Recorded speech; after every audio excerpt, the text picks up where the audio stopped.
A quick introduction to our links page.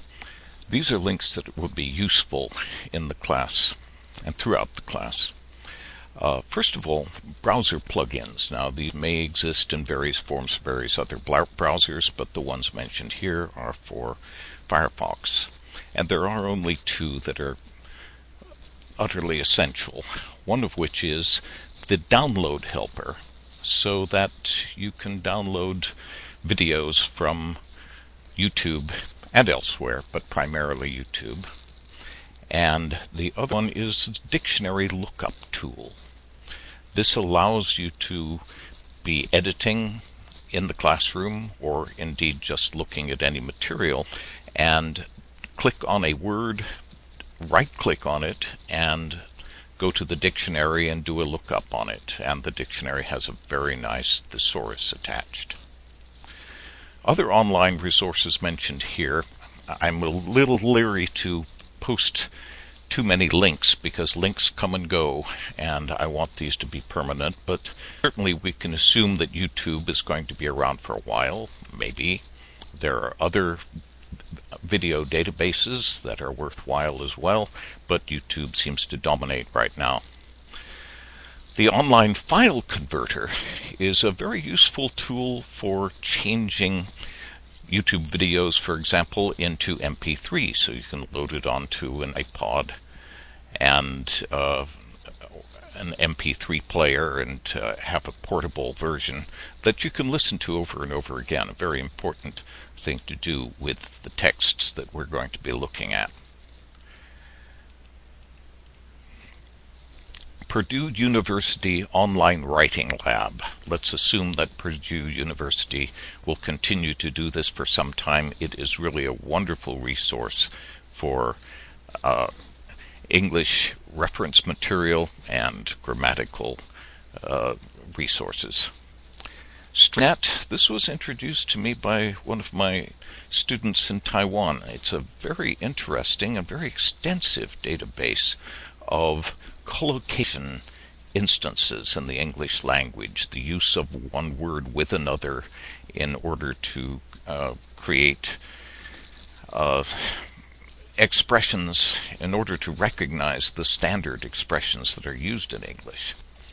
It's very useful and rather interesting, but as we will see, there are better ways to handle this kind of problem than looking things up in a database. Okay, the Elements of Style, this is the great standard work on writing style. And this version in Bartleby is probably going to be around for a while. Let's hope that it will. It's an older version, of course, but it's still worth looking at. Again, reference material is probably not the first place to go when you're trying to determine English usage. We'll look at other ways to do that, faster ways and ways that keep up with current usage around the world. This last section here is about online resources that we have put up here at Abacus. Our textbook, of course, reference to the textbook, and there was a nice review of the textbook in the Homeschool magazine here. The vocabulary stories for the textbook are posted online, and those are good vocabulary